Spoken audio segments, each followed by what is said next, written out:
Ela era como um obsessor. Vamos ver, Maledite. Oi, Ana, me chamo fulano, mas sei que vai me chamar de fulano. É a primeira vez que escrevo para você e por isso estou muito nervoso. Imagina! Mas finalmente tomei coragem para contar a história de uma amizade tóxica de 5 longos anos com uma maledite obsessora que me deu cicatrizes para a vida toda. Já peço desculpas por qualquer erro ortográfico, porque eu sofro da síndrome do escritor que não sabe usar pontuação direito. Então, bom, tudo começou quando eu entrei no 3º ano do Fundamental. Escola nova e uma criança antissocial que não sabia fazer amigos e sofria bullying. Foi no meu 4º dia, naquele inferno, que eu conheci ela, a Maledite. Com toda a sua bondade, entre aspas, me acolheu como melhor amigo e capacho para ela pisar, para bater e para humilhar. Eu tinha um problema, uma criança que não tinha atenção e era taxada de estranho. Toda pessoa que me dava o mínimo de atenção, eu caía aos pés e fazia de tudo para não ser abandonado, entre aspas. Era tudo flores no começo. Mas com o passar do tempo, ela, com toda a sua manipulação, me fez de marionete nas mãos perversas dela. Ela tinha o poder de fazer tudo o que quisesse, mas ela não conseguia fazer com que todos me odiassem, mesmo eu sendo uma criança que sofria bullying. Aqueles que me deixavam em paz tinham uma certa afeição por mim, então eles não ligavam para as mentiras que ela contava. Uma das coisas que ela fazia era me bater. Eu sempre fui muito mais alto e mais forte, mas nunca me ensinaram a me defender. Isso eu aprendi com o tempo, e hoje tenho dificuldade de sentir coisas normais, como felicidade ou até mesmo empatia. Mas, infelizmente, naquela época eu era o que hoje considero um belo de um otário. Tanto que ela me batia quando estava com raiva e me humilhava quando tinha vontade. E eu lá, como se estivesse em um tipo de transe e não conseguia me desvencilhar daquela situação. Ana, eu sou extremamente branco. Não porque eu não pego sol, mas é uma característica marcante que eu tenho. Ela, com sua raiva psicótica, me deixava com hematomas, roxos, arranhões e vergões que eu tentava esconder ao máximo. O porquê eu até hoje não sei. Se passou então uns 3 anos dessa tortura. E aí, finalmente, eu mudei de escola. De uma particular para uma estadual, porque era o que estava cabendo no dinheiro do momento. Não sei como, mas eu fiquei triste pelo afastamento. Ela me manipulou ao ponto de eu achar que eu não podia respirar sem ela. Mas o tempo foi passando e eu fui amadurecendo, então entendia finalmente que aquilo estava me fazendo mal. Tentei até contra a minha própria vida 2 vezes, num espaço de 3 meses, e quando eu ia desabafar, ela simplesmente me encorajava a acabar com a minha vida e me automutilar. Ela encorajava, louca! Meu Deus! Ela me encorajava a me desentender com a minha mãe, como ela se desentendia com a dela. Minha mãe não tinha paciência naquela época, então eu tenho palavras ditas por ela como cicatrizes na alma. Ana, ela me deixava um caco. Ela sugava as minhas energias e a minha sanidade mental como um obsessor vivo. Existem. São tantas as maldades dela que se eu contasse tudo aqui, o relato ia ficar quilométrico. Mas você e os assombrados devem estar se perguntando, tá bom, mas onde está o sobrenatural dessa história? Bem, ele vem agora. Nós jogávamos um jogo virtual que você podia comprar o dinheiro do jogo para comprar roupas para colocar no seu personagem. Então eu comprei um cartão que me dava direito a 400 moedas desse dinheiro. E quando a Maledite ficou sabendo, ela automaticamente me mandou dar metade do dinheiro para ela. Eu me neguei de prontidão. Então ela falou, não vai me dar as moedas, né? Então você vai ser visitado pelo próprio capeta e ele vai te mostrar uma coisa que você nunca mais vai esquecer. Ana, depois daquilo, a minha vida virou um inferno. Era dinheiro que faltava. Minha mãe e meu padrasto brigavam todos os dias. Eu sentia tristeza e ódio. Minhas brigas violentas com a filha do meu padrasto, que chegavam... Tinha brigas violentas com a filha do meu padrasto. Brigas que chegavam... onde nós dois chegávamos a tentar matar um ao outro. Até facas usávamos. E eu só me afundava em uma depressão horrível que até hoje luto contra. Mas graças ao Titã está estabilizada. Mas o estopim para o desencadear dos meus surtos psicóticos foi numa noite. Eu estava com insônia, então fui beber um copo d'água, já que estava com a garganta seca de tanto chorar, já que não estava em um dia bom. Para contextualizar, a escada para o segundo andar fica no mesmo cômodo da cozinha, então me dava total visão de toda a escada. Já que estava numa noite muito iluminada, lua cheia, dava para ver toda a cozinha com clareza. Muito rapidamente fui beber água, mas comecei a ouvir um barulho que vinha de trás de mim, na escada. O barulho era uma coisa que hoje eu posso comparar com os clickers de The Last of Us. Não sei como que é, confesso, não sei. Quando me virei, vi a coisa mais traumatizante que eu já vi até agora. Ana, eu vi um corpo que parecia ser de um homem. Tem um mosquitinho aqui, gente, do céu. Eu acho que eu meio que abalei ele. Não morreu, mas tá... Coitado. Eu tenho dó, sabe? Mas aqui também eu tô atrapalhando, coitado. Mas vamos lá, continuando. Eu vi uma coisa terrorizante. Era um corpo que parecia ser de um homem, só que não estava inteiro. Só tinha da cintura para baixo. E estava lá, descendo a minha escada, metade de um corpo decepado, parecendo um cadáver, com cheiro de carniça e podre, com larvas saindo pela carne de onde era para estar o resto do corpo. Eu simplesmente comecei a chorar e a gritar, dizendo que tudo isso parasse. Com os meus gritos, todos da casa acordaram e foram me acudir, que a esse ponto já estava encolhido no canto da cozinha, chorando, tremendo e tendo uma crise de pânico. Também, né? Ana, sabe como isso parou? Quando eu finalmente cedi e dei a metade das minhas moedas para Maledite. Passou um tempo desse acontecido e chegou o momento que eu simplesmente não aguentei mais. Ela mentiu que tinha pessoas ameaçando me expor para minha família. Coisas que eu não fiz, como usar drogas e fumar. Ana, eu até hoje nunca beijei e nem pretendo. Imagina quando eu tinha 13 anos. Ele não é muito velho, tá? Mas assim, com essa idade eu também não tinha não, tá? Fique de boa. Normal. Eu nunca beijei nem pretendo. Imagina com 13 anos. Eu tenho trauma desse tipo de coisa. Eu tenho aversão a drogas e a álcool. Tenho nojo de cheiro de cigarro. Eu simplesmente surtei quando ela falou que era tudo uma piada. Então eu falei para ela que se continuasse assim eu ia bloquear ela. Então ela chegou no meu máximo quando escreveu essa mensagem. Ela escreveu assim: sabe, fulano, você não tem coragem, porque você precisa de mim. Sem mim, você não é nada. Sem mim, você não consegue nem respirar. E se você me bloquear, eu te bloqueio e nunca mais volto a ter contato. Só falta eu saber que você tirou sua própria vida. Ha, ha, ha, ha. Eu não aguentei. Mandei ela pro inferno.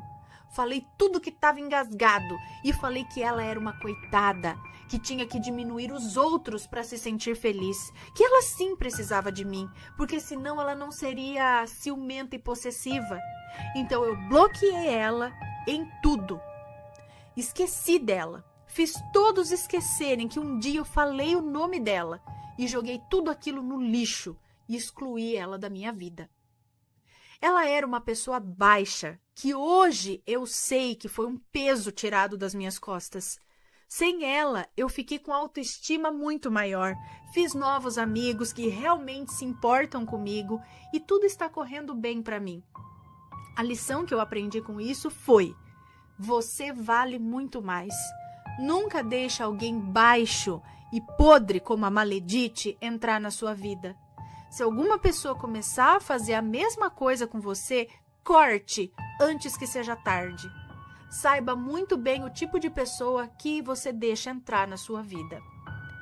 Então é isso. Um beijo do projeto de escritor de terror para você, Ana. Assombrados, Mateus, Pets e Vampirinhos. Ana,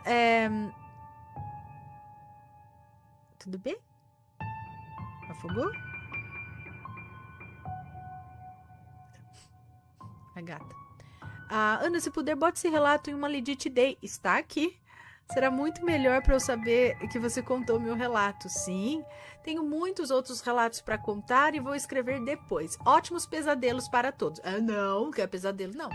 Um beijo para você, muito obrigada. Então, quem entende melhor aí pode me dizer. Mas me parece que essa moça tinha um comportamento, uma coisa narcisista, não é? Não tinha? Fale aí se não é. Se ela não tem aí boas características, bons indícios de uma personalidade narcisista. Digam. E o que acontecia com ele, o que ela fazia com ele, o que, sabe? Essas coisas. Então a gente tem que abrir bem o olho, porque a pessoa acaba... Tem a vítima certa, né? A pessoa certa para ser vítima desse tipo de pessoas. E ele era uma... E é triste, né? A gente tem que tentar conseguir identificar para conseguir sair disso o quanto antes. Porque isso gera cicatrizes permanentes, dependendo do dano, não é? No caso, ele fez a coisa certa, se afastou. Se afastou, bloqueou, tchau, nunca mais. E muitas vezes a pessoa ainda retorna. Ela quer retornar, ainda assim, não, tudo bem, me desculpa, blá, blá, blá, mas é pra mudar nada. E o duro é quando essa situação tá dentro de casa, que você não tem como se afastar, né? Aí complica mais. Mas tem que tentar. Não tem o que fazer.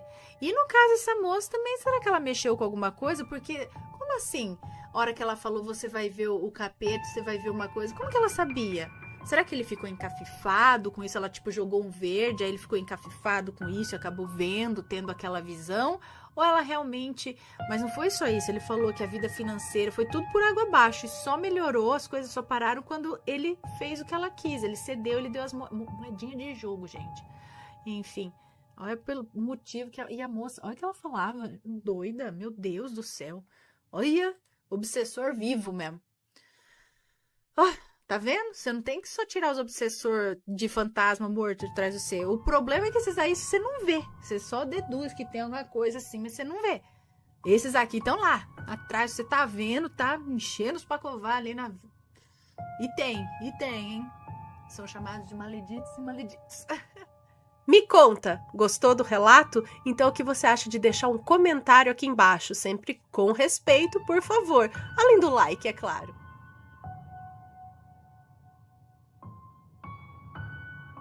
A Mulher em Chamas. Vamos ver aqui.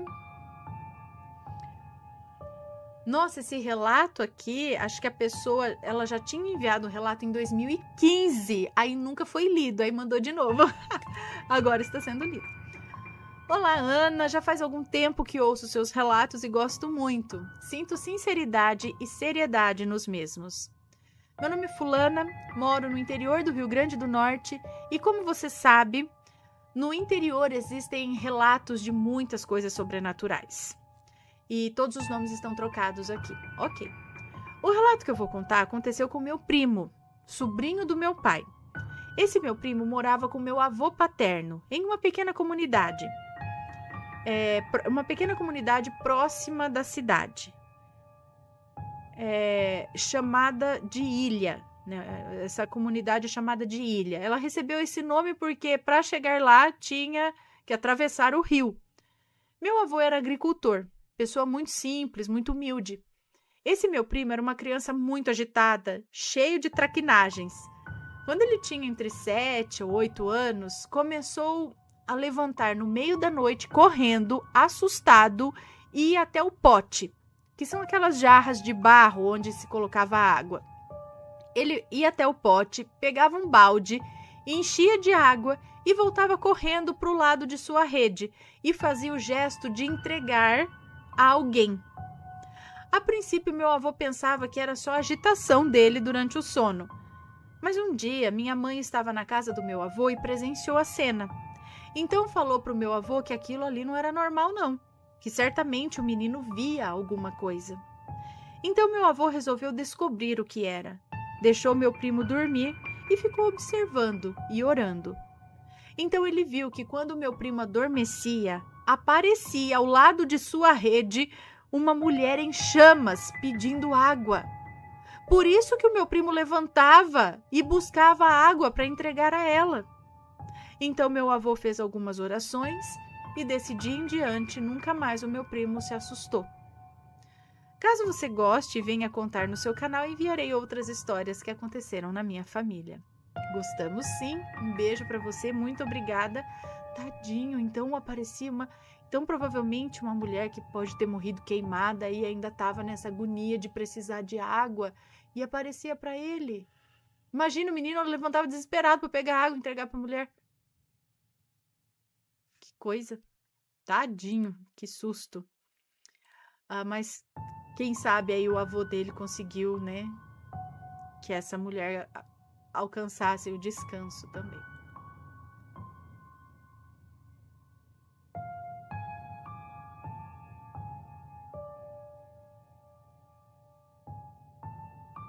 Pior paralisia do sono.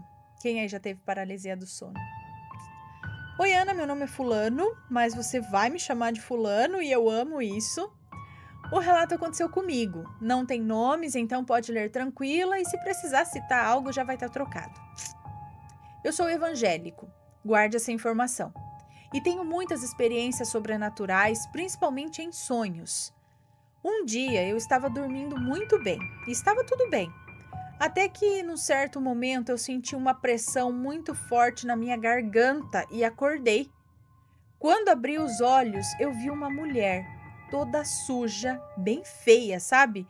Com cabelos escuros e descabelada. Ela estava me enforcando e rindo da minha cara. Eu, em pensamento, já que não conseguia falar, comecei a orar muito e eu escutei a voz de Jesus e eu sei discernir a voz dele, falando em meu ouvido para que falasse o nome dele. Eu tentei e não conseguia falar. Saía, mas era bem fraco, pois eu estava sendo sufocado. Essa mulher ria muito de mim, bem debochada, e mandava eu chamar por ele, por Jesus. Ela ria debochadamente, mandando que eu chamasse por Jesus mais alto, tipo, chama mais alto, e ria. Eu tentava até que uma hora eu consegui gritar, Jesus! E aquela mulher desapareceu. Não posso dizer que eu acordei, pois eu já estava acordado.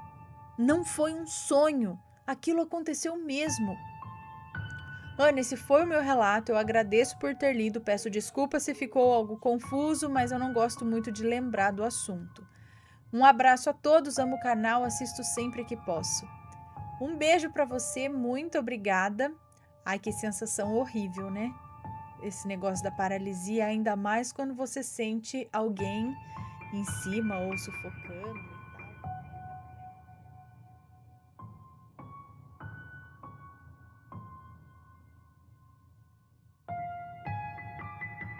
De hoje, que é este daqui. A sombra que enforcou meu sogro em um hotel. Olá, Ana, espero que esteja tudo bem com você e com todos os assombrados. Meu nome é Fulana, sou membro do canal há alguns meses já e vou contar uma história que aconteceu com meu sogro quando ele ainda não morava aqui em Campo Grande. Quem me contou esse relato foi o meu namorado, logo depois de eu apresentar o canal para ele. Ele contou essa história e falou que aconteceu quando ele tinha uns 3 ou 4 anos. pelo que o pai dele conta, né? O relato já está com os nomes alterados, pode ler tranquilamente. Obrigada.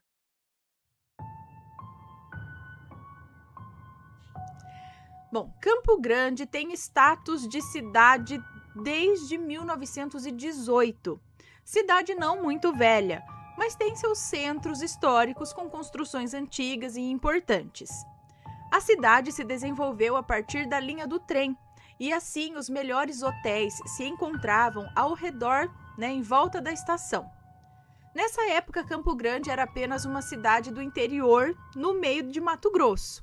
Sim, ainda não existia Mato Grosso do Sul. Em 1954, inaugurou o até hoje famoso... Tá. Falo ou não falo? Ela falou assim, ele está fechado, não tem problema falar o nome. Mas eu vou dar um nome fictício para ele aqui, tá bom? Bom, em 1954, inaugurou o até hoje famoso Hotel Tal. Hotel Tal. O primeiro hotel com elevador da cidade, despertando o orgulho dos moradores pela estrutura que se instalou ali. Com seus 5 pavimentos, os hóspedes tinham uma vista privilegiada, e há rumores que até Che Guevara havia passado uma noite por lá, dentre outros personagens ou políticos da nossa história que escolhiam aquele hotel por ser o mais moderno da cidade. Anos se passaram e em 1977 Mato Grosso se divide em Campo Grande. Não, Mato Grosso se divide e Campo Grande se torna a capital do novo estado, Mato Grosso do Sul. Contei tudo isso porque foi com esses acontecimentos, por volta dos anos de 1983, que o meu sogro veio visitar a cidade. Na época, ele estava com condições financeiras boas e foi se hospedar em um hotel de excelente qualidade, escolhendo o tão elogiado Hotel Tal, que já não era o melhor nem o mais caro da cidade também, porém ainda assim era um ótimo hotel. Com a inauguração de lojas que só existia em São Paulo, Campo Grande recebia agora muito mais visitantes. As lojas americanas, por exemplo, era o point da cidade. Era tipo um shopping. Levar os doces e brinquedos dessa loja para cidades do interior era motivo de euforia entre as crianças da época. Foi lá que o seu José, vindo de Corumbá, comprou vários chocolates e chicletes da marca Chicletes mesmo, sabe? Que era coisa de gente rica. Entre outros doces, como Maria Mole, Mirabel, Kisuco, Mandiopã e brinquedos como aqueles soldadinhos verdes bem pequenininhos, enfim. Fez a compra para o seu filho e para os sobrinhos e voltou para o hotel ao anoitecer. Jantou no hotel mesmo e deixou as sacolinhas em cima do balcão de madeira ao lado da TV preta de tubo de 21 polegadas. Super chique na época. Ao voltar para o quarto, verificou as sacolinhas e foi dormir super exausto, pois havia andado bastante pelo centro. Durante a madrugada, ele escutou barulhos de sacolas se mexendo. Olhou por cima do lençol mesmo, ainda deitado, com muita preguiça e sonolento, nem se questionou se ia ser roubado. Era outra época, né? Ao ver uma silhueta na escuridão do quarto, próximo à sacola, José gritou da cama mesmo. Ele disse: "Oh, deixa de ser abusado! Não mexa na sacola! Vá embora antes que eu levante!" O barulho da sacolinha parou. José escutou passos no taco de madeira se afastando. Logo pensou que o invasor tivesse ido embora. Aliviado, José voltou a se ajeitar na cama. Que tranquilidade, gente! Eu ia estar berrando no quarto. Ladrão! Sei lá o que eu ia berrar, que eu ia jogar as coisas, pegar o abajur, jogar... Gente, alguém dentro do seu quarto do hotel? Já saiu, vou dormir agora. Olha que tranquilidade. Fique quieto aqui. Bom, aí voltou a se ajeitar na cama. Estava deitado de lado quando de repente o lençol voou, descobrindo todo o corpo dele. E pelo susto, ele deitou ou ele virou com a barriga para cima, olhando para o teto, e sentiu como se 2 mãos estivessem em seu pescoço o enforcando. A força era tão real que parece que o corpo ia levantar da cama, como se aquelas mãos estivessem puxando ele para cima. Mas o que ele viu foi só um vulto preto, sem solidez física. Não era possível tocar para desgarrar a mão, sabe, do pescoço. Aquilo não tinha olhos, não tinha boca, nada, era só uma escuridão. Uma sombra negra o envolvendo e o deixando muito apavorado, que lágrimas chegavam a escorrer pelo rosto. Com muito custo e com a sensação de que ele ia desfalecer naquele instante, ele conseguiu alcançar o abajur que estava do lado da cama e, num passe de mágica, a sombra desapareceu.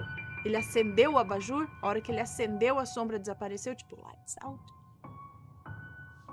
Um barulho estrondoso ecoou pelo quarto, da porta de entrada se batendo. Com um suspiro desesperado, o ar voltou a entrar em seus pulmões e a respiração era tão intensa que ele chegava a gemer. Ali ele ficou deitado, observando o quarto vazio, iluminado apenas pelo abajur. Não tinha mais ninguém ali. Recuperando o fôlego ainda, ele olhou no relógio, 3h40 da manhã. Rapidamente, ele juntou todas as suas coisas, sem nem pensar direito, com a roupa que estava no corpo, desceu para a recepção do hotel. Lá o recepcionista estava dormindo, sentado na cadeira, com o rosto no balcão, e nem acordou com a chegada dele, mesmo com a barulheira das escadas, pois José não conseguiu manusear o elevador para usá-lo, de tão nervoso que estava.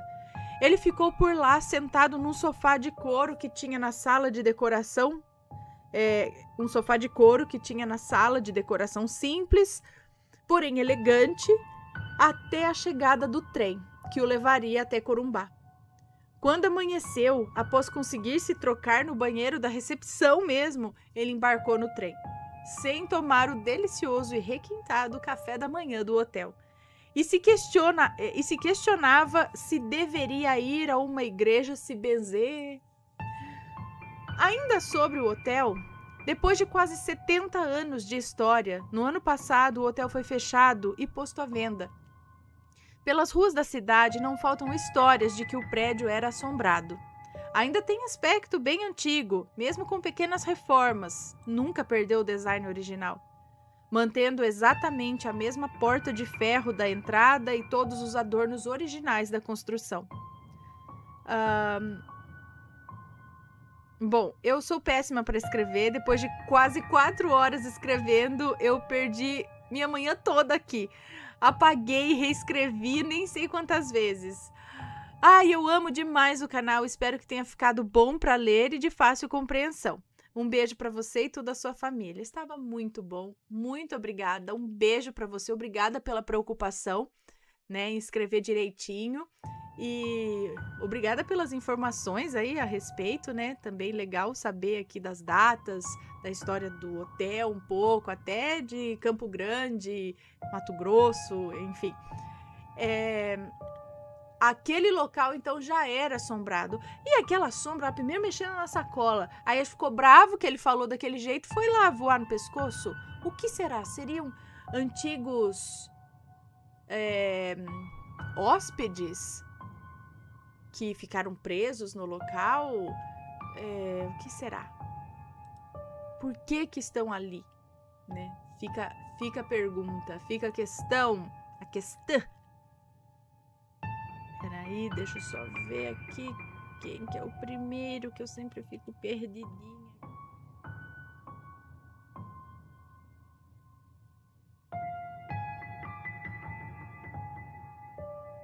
Companheiros até o fim.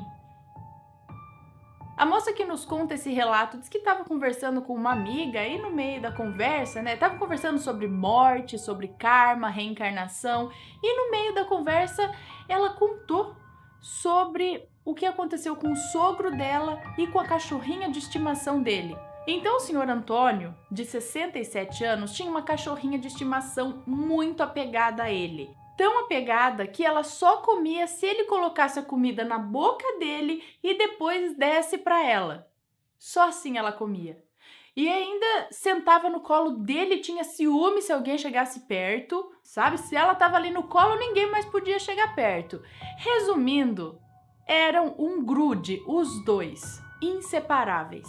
Só que no começo deste ano de 2018, o sogro da amiga dela começou a se queixar de dor e inchaço nas costas.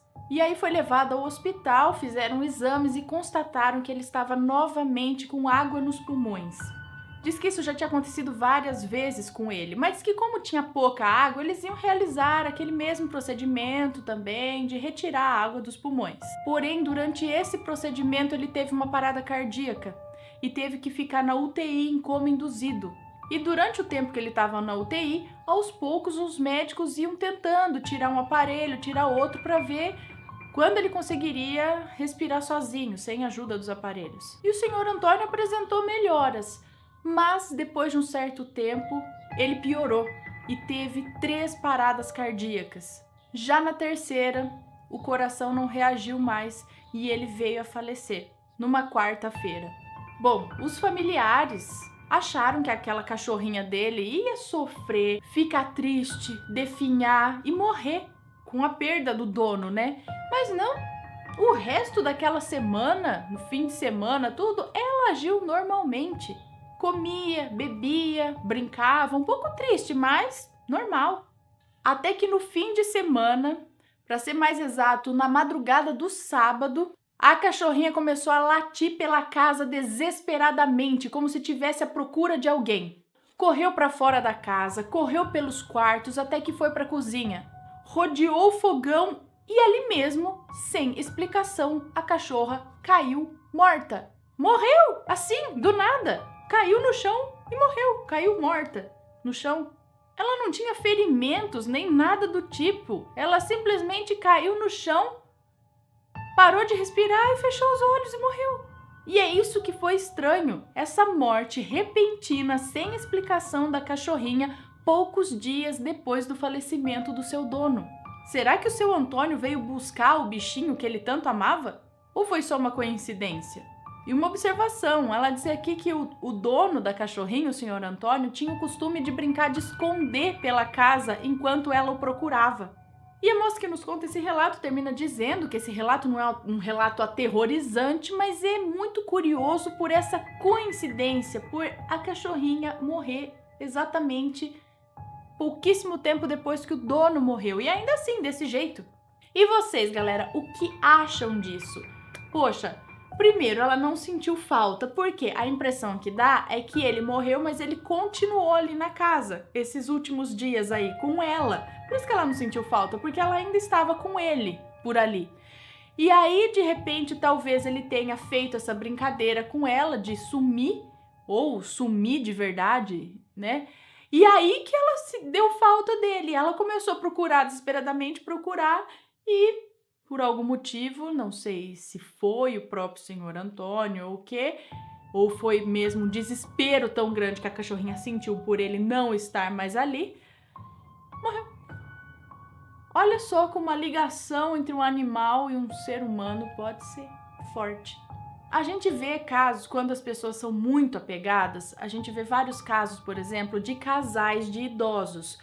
Passaram aí 60 anos da vida juntos, sabe? Todos os dias juntos. Então é algo muito, muito apegado. E aí quando um vem a falecer, semanas depois, às vezes, o outro também, ou meses, poucos meses depois, o outro também morre. Sabe?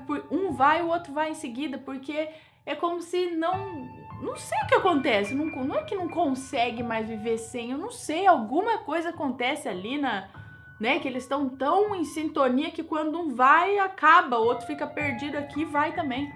Incrível, gente, geralmente quando é muito tempo de convivência.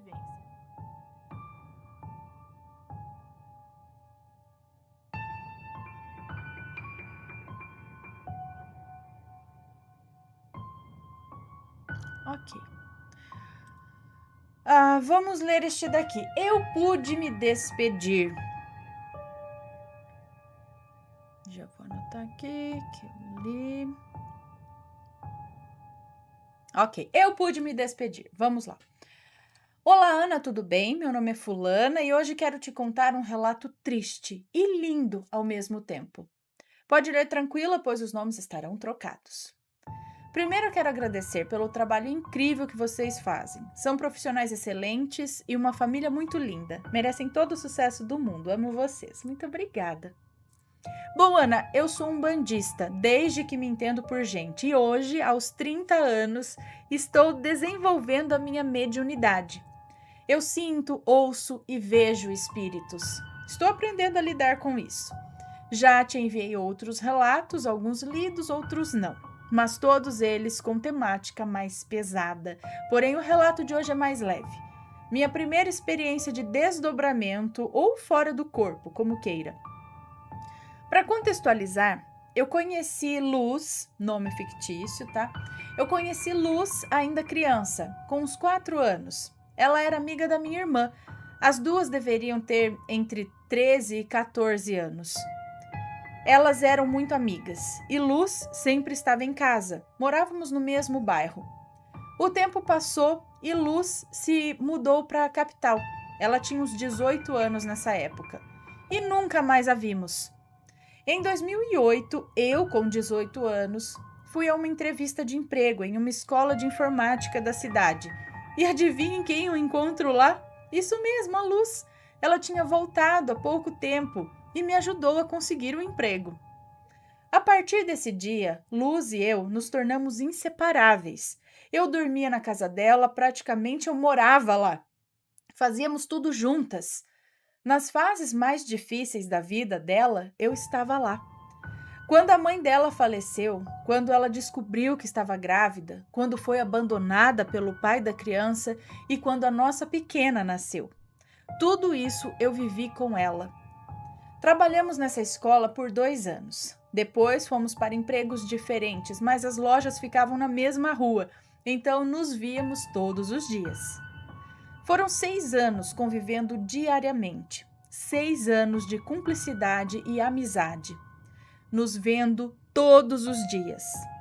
Eu arrumei um emprego afastado do centro. Luz se casou e foi morar em outro bairro.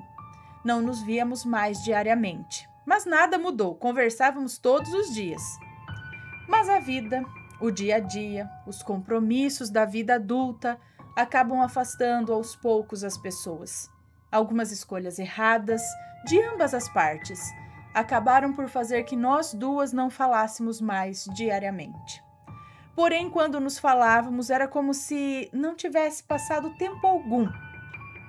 Ficávamos horas por chamada de vídeo no WhatsApp, e assim os anos se passaram. Chegamos em 2019, para mim um ano turbulento. Eu odiava o meu emprego, mas eu precisava trabalhar. Além disso, em julho, o meu tio, que foi um pai para mim, fez a passagem e isso me arrasou. Luz também descobriu uma doença, mas foi tão devastadora que em poucos meses ela definhou.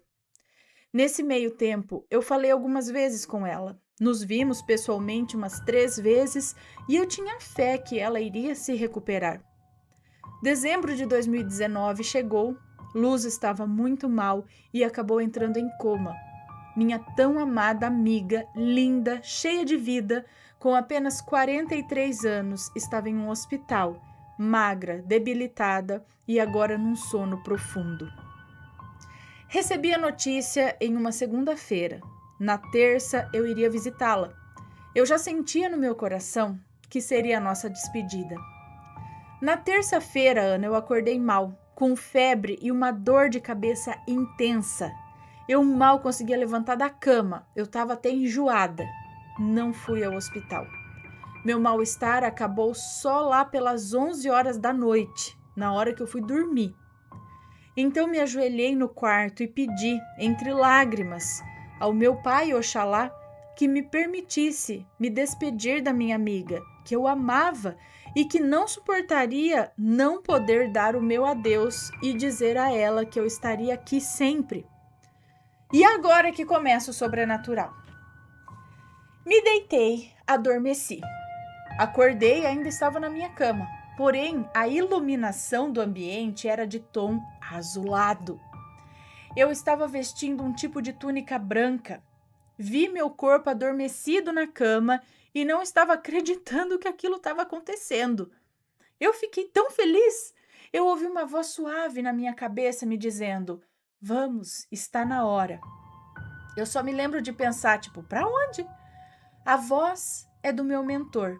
Eu ainda não ouvi, mas já o ouvi outras vezes. Ainda sem vê-lo, ele pegou na minha mão e num piscar de olhos estávamos no hospital.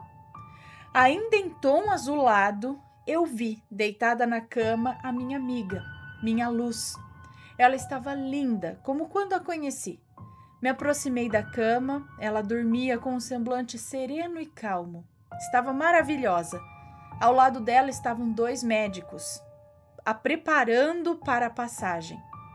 Os 2 sorriam para mim e um deles me disse: "Pode se despedir, está quase na hora." Eu beijei a testa da minha amiga e disse tudo o que eu queria dizer. Que eu a amava muito, que eu era grata por ter tido ela em minha vida e que sempre estaria aqui por ela. Me afastei da cama, a olhei uma última vez e voltei para casa com o meu mentor. Eu não o via, Ana, eu apenas senti a mão dele na minha mão. Eu só me lembro de estar de pé em frente à minha cama e acordei. E era exatamente 4h48 da manhã. Guarde esse horário.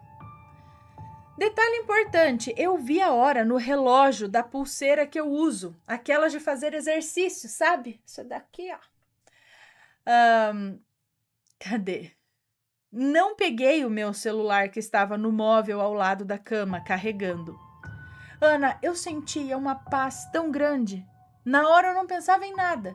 Fui ao banheiro e rapidamente adormeci. Às 6 da manhã eu senti a mão quente da minha mãe me acordando e com a voz embargada me dizendo que Luz havia feito a passagem. Na hora eu chorei muito pela dor da separação, mas também pela emoção de ter tido a oportunidade de me despedir. Eu agradeci ao meu pai Oxalá pela graça recebida e pedi a ele que amparasse e curasse ela. Peguei meu celular e havia uma mensagem, exatamente às 4h48 da manhã, me avisando da partida dela. Olha, eu tô até arrepiada escrevendo esse relato, Ana. Apesar de ser um bandista e ter muita fé, é nesses momentos que vemos o quanto nós temos que evoluir. Eu não conseguia aceitar que a minha amiga havia partido. Eu sempre pedia por ela nas minhas orações, não vou negar. Chorei muito, cheguei a me culpar pelo distanciamento entre nós. Eu achava que eu poderia ter feito mais por ela, sabe? Os meses se passaram, chegamos agora em agosto de 2020, mês do aniversário da minha Luz, e eu recebi um presente lindo. Foi um sonho lúcido. Nesse sonho eu estava na minha casa e recebi um telefonema dela, me chamando de vaca, como ela sempre fazia. Ao telefone ela disse: "Amiga, eu tô bem, eu tô viva, aqui é lindo e eu tô muito feliz. Eu te amo pra sempre, minha vaquinha, não se esqueça disso, eu te amo." E desligou. Nesse momento eu acordei, foi no dia do aniversário dela. Na mesma hora eu me ajoelhei e agradeci. Tive a prova de que ela está bem e curada agora. E que está esperando a vaca aqui chegar lá também. Bom, Aninha, esse foi o relato. Eu espero que você tenha gostado. Não é assustador, como muitos gostam, mas é uma história que me emociona e que faz parte da minha vida. Como recado aos assombrados, eu quero dizer que eu sei que a separação é difícil, dói muito, mas é temporária. Façam o que tem que fazer em vida. Peçam perdão, perdoem, visitem e não se sintam culpados achando que poderiam fazer mais. Ninguém morre na véspera. Nenhuma folha cai de uma árvore sem a permissão do nosso Pai. Amem e sejam amados. É isso que fica. Obrigada por ler meu relato, Ana. Tenho muitos outros que enviei e fico no aguardo de serem lidos. Um grande beijo a você e a família linda que o meu Pai Oxalá abençoe e ilumine sempre. Muito obrigada, um beijo para você. Deixa eu ler essa que é só para mim.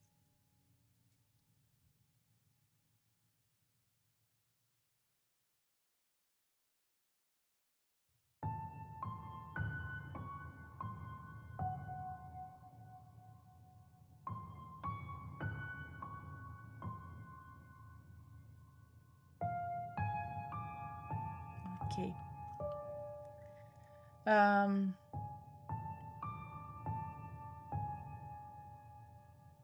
Bom, interessante, né? E você vai falar que é coincidência, né? Isso não é coincidência. Ela tipo, foi levada até o hospital para se despedir no dia do aniversário. Teve o sonho com ela falando que estava tudo bem. Muito legal. Quer dizer, interessante.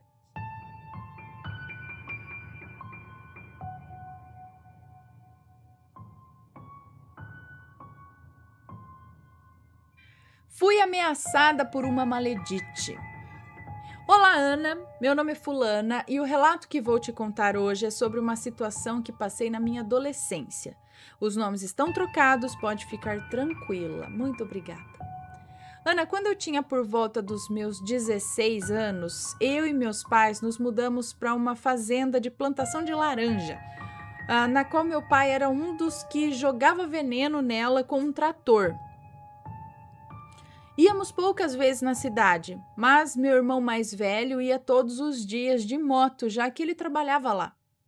Ana, certo dia, meus pais foram fazer compra na cidade e aproveitaram para passar numa casa de ração e comprar ração para os cachorros. Meu pai era muito amigo do dono e o dono, o seu Mário, chamou meu pai para conversar. Eu fiquei de longe, mas ouvia por alto a conversa. Ele perguntava ao meu pai se a fulana, no caso eu, se ela gostaria de trabalhar para ele. Eu logo me aproximei e ele disse que tinha feito uma associação com um amigo que tinha uma fábrica de forminhas de doce, daquelas mais chiques de casamento, sabe? E eu logo disse que sim, que aceitaria o emprego. Ele disse que as moças ensinariam como funcionava. Bom, Ana, eu estava muito empolgada, pois em 2 semanas eu ia completar 18 anos e já havia conseguido o meu primeiro emprego. Era um sábado, eu ia começar na segunda-feira. Naquele mesmo dia, eu consegui fazer a transferência para a noite na escola. Eu estava no 2º colegial. Ia dar certinho, Ana. Eu ia com meu irmão para a cidade, depois de lá eu passaria na casa de uma amiga para me trocar, depois eu ia para a escola, e eu sairia por volta das 6 da tarde e depois eu ia para a escola. Eu saía do trabalho por volta das 6 da tarde e a aula começava às 7h30 da noite. Bom, no primeiro dia de serviço, eu vi que a maioria dos funcionários era mulher e havia apenas 2 rapazes, com os quais me familiarizei mais rápido, pois eu sou de fazer amizade muito fácil. Mas havia uma moça que foi muito com a minha cara, que foi a maledite. Ela sempre me olhava torto, sempre se gabava que ela poderia ter o homem que quisesse. Olha, toda segunda-feira ela reclamava de sono após ter madrugado o fim de semana todo em baladas, em barzinhos, enfim. O tempo foi passando, eu fui ficando mais próxima de um dos rapazes. Era o Abel e o Caio. O Caio sempre foi muito gentil comigo. Ele sempre comprava biscoito no intervalo do serviço, dividia comigo. Teve até uma vez que ele trouxe um pedaço de bolo para mim do aniversário da sobrinha dele. A gente foi ficando cada dia mais próximo e tal, só que o nosso chefe não gostava de relacionamento na empresa. Então deixávamos para nos encontrar na saída do serviço. Ele sempre me acompanhava até a minha casa. na verdade, até a casa da minha amiga, né, onde me trocava e tal. Me mandava mensagens fofas, estava indo tudo muito bem. Até a Maledite não gostar da gente junto e começou a dar em cima dele, na frente de todos. Eu sei que a gente estava apenas ficando, mas aquilo me deixava pé da vida. Ana, ela secava ele nos intervalos, almoçava do lado da gente, sempre inventava de beber água só para ficar de papo com ele, onde ele ficava. Ele sempre ignorava, mas ela não desistia. Bom, o tempo foi passando até que um dia eu fui beber água, mas naquela vez eu nem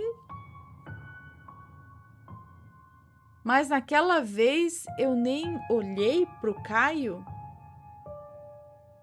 Eu acho que eu não encontrei, nem olhei pro Caio, só bebi água e voltei. Foi o prazo de eu sentar no meu local e ela vir bufando pra cima de mim. E a Maledite disse: será que você não cansa, não? Todos aqui já viram que você arrasta um bonde pelo Caio e ele não tá afim de você. Você ainda deve ser virgem pro seu bem e pro seu bem é melhor você se afastar dele. Tipo, e daí, né? Ana, naquele momento, eu não sabia onde enfiar minha cara de vergonha. Ela aproveitou que o nosso chefe não estava ali para falar tudo aquilo na frente de todo mundo. Eu só corri para o banheiro e fiquei lá por alguns minutos, até o meu chefe bater na porta. Fomos ao escritório e conversamos, e ele perguntou o que tinha acontecido. Eu expliquei, ele achou melhor eu ser liberada mais cedo. Fui para a casa da minha amiga. O tempo foi passando e cada vez fui me afastando mais do Caio. E eu vivia recebendo ameaças da Maledite pelo WhatsApp.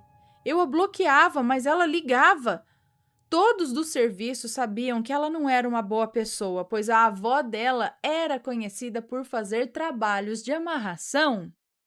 Chegou o final do ano e ia ter um amigo secreto. E pro meu azar, a Maledite saiu comigo.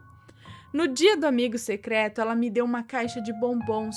Disse que não sabia o que me dar e por um milagre, eu acho, me pediu desculpas por tudo. Cuidado. Naquele mesmo dia, depois de comer os bombons, eu comecei a passar mal. Vomitei muito, tive diarreia. E eu e a minha mãe estávamos nos arrumando para ir ao médico quando alguém me ligou com uma voz diferente e dizia assim: se você não sair daquele seu emprego, você não vai passar de hoje viva. Desliguei na mesma hora e fui pro banheiro e vomitei. Gente, eu vomitei uma bola de sangue. Ana, nesse momento eu me desesperei e liguei pro meu chefe pedindo as contas. Eu tava com muito medo. Na verdade, eu tava apavorada. Passado algumas horas, eu já fui melhorando aos poucos e por um milagre, pela graça de Deus, pois a minha mãe rezava demais para eu melhorar. Eu saí do emprego e fui me afastando cada vez mais do Caio. Quase não nos falávamos mais. Eu gostava muito dele, Ana, mas eu tinha medo de me aproximar dele e a Maledite querer fazer alguma coisa para mim ou para ele. Bom, no meio do outro ano, resolvi saber como ele estava. Resolvi saber como ele estava através do Abel. E aquele outro rapaz que trabalhava com a gente, que me contou que ele estava mal. Disse que depois que eu saí do serviço, no início do ano, ele começou a namorar a Maledite. E eles viviam em pé de guerra. Ela tinha um ciúme doentio por ele. O Abel disse que só não durou muito o namoro deles.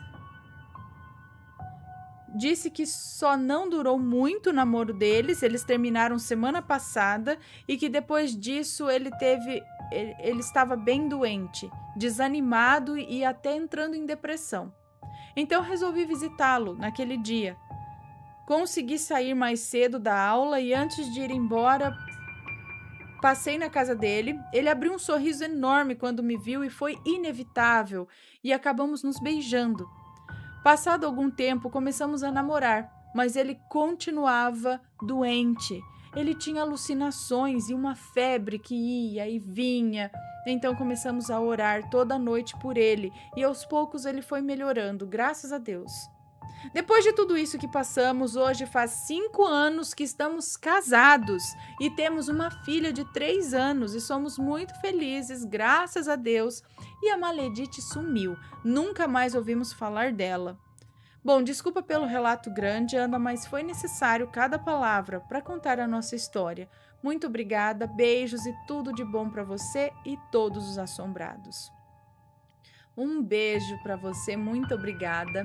Eu acho que muitas pessoas imaturas acreditam que porque ou elas ou alguém próximo a elas mexe com magia, com essas coisas, elas acham que elas têm o poder, entendeu? Eu faço o que eu quiser.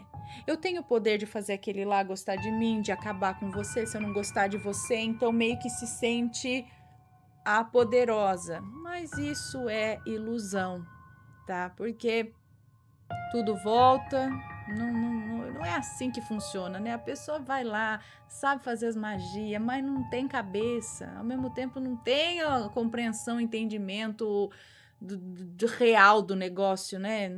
Bom, se estrupia também, mas bem, é o que eu falo, tá vendo? Quem que sai mais estrupiado? Quem que saiu mais? Foi a moça ali, que hoje tá bem, tá casada, adiantou alguma coisa, ô Maledite? Não adiantou nada, não. Mas aposto que ela deve ter tomado alguma na cabeça. Deixa eu dar mais beijinhos aqui.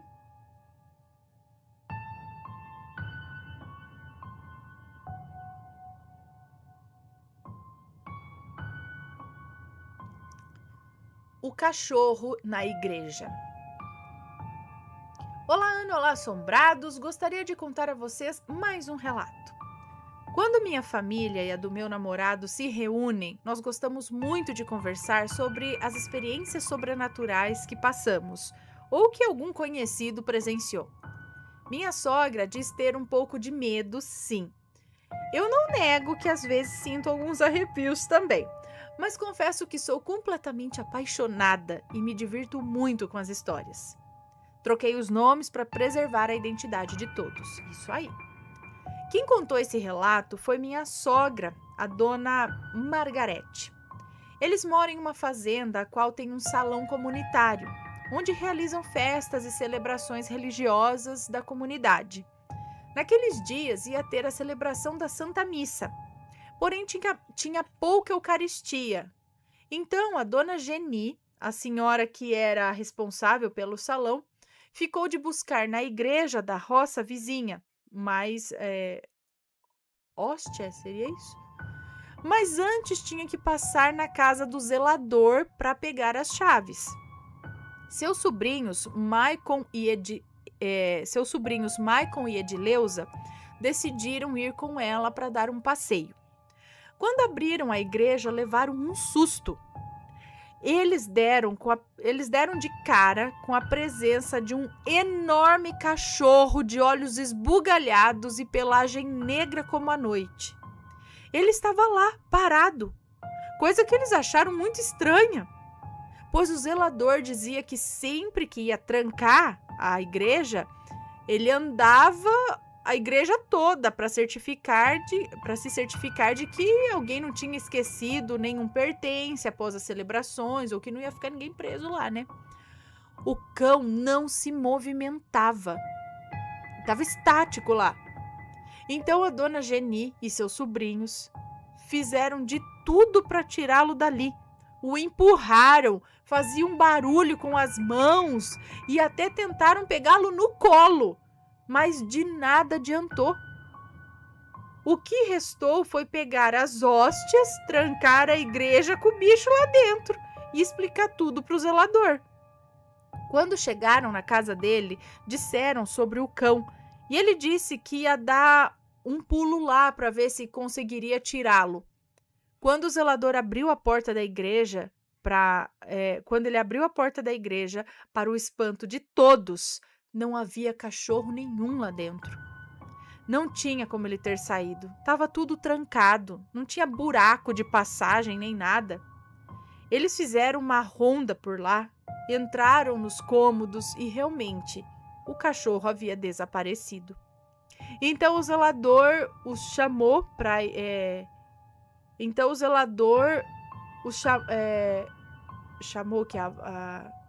os chamou para irem até a sua casa para tomar um café fresco. E conversa vai, conversa vem, eles lembraram da morte do senhor Alzir. Ele tinha falecido fazia uns 15 dias. Ele era um homem muito religioso e de muita fé.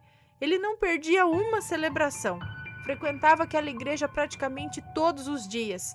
E o principal, ele amava os animais, especialmente os cachorros. Agora aquilo tudo fazia sentido para eles. Seria o seu Alzir ali, em forma de cachorro? Observação. Há muitos anos morreu uma mulher dentro daquela igreja durante uma celebração. Seu nome era Odete. Depois de seu falecimento, muitos dizem escutar barulhos, como se tivesse alguém arrastando os bancos lá dentro. E quando tem pouquíssimas pessoas na igreja, quem está lá dentro vê com os próprios olhos os bancos se mexerem. Então foi isso, beijos e até mais. Um beijo para você, muito obrigada. Então aquela seria uma igreja assombrada. Tem o espírito da mulher que morreu lá dentro, que fica mexendo os bancos. E o cachorro. Gente, o cachorro não se mexia, não saía do lugar. Será que o homem veio em forma de cachorro? Ou outra coisa? O que vocês acham, gente? Nossa, que coisa.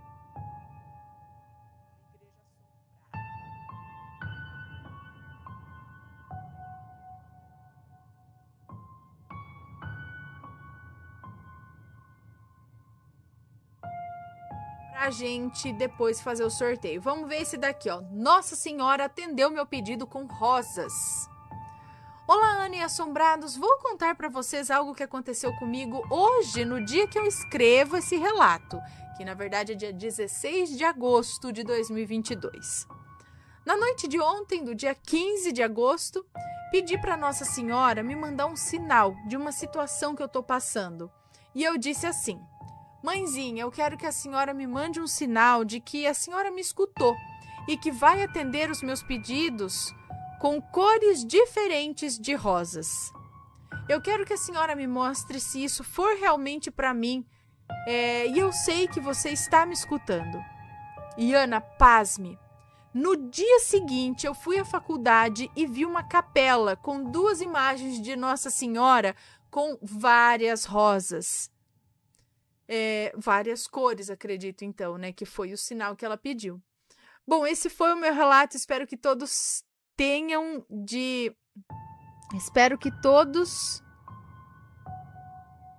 não sei o que na nossa mãezinha, pois eu pedia todos os dias e algo dentro de mim falava para eu não desistir, pois não estava vendo os sinais, né? E é isso, abraço para você, Ana, e aos assombrados, amo seu canal, não perca um relato. Um beijo, muito obrigada. Então eu acho que todos tenham fé, é isso, na nossa mãezinha. Antes ela pedia, mas não recebia sinal, até que uma hora ela recebeu, né? Um dia ela recebeu o sinal. E aí, tá gostando dos relatos? Então o que você acha de deixar um like aí no vídeo, hein? Gosta dos relatos? Deixa o seu like, mesmo que seja nos cortes.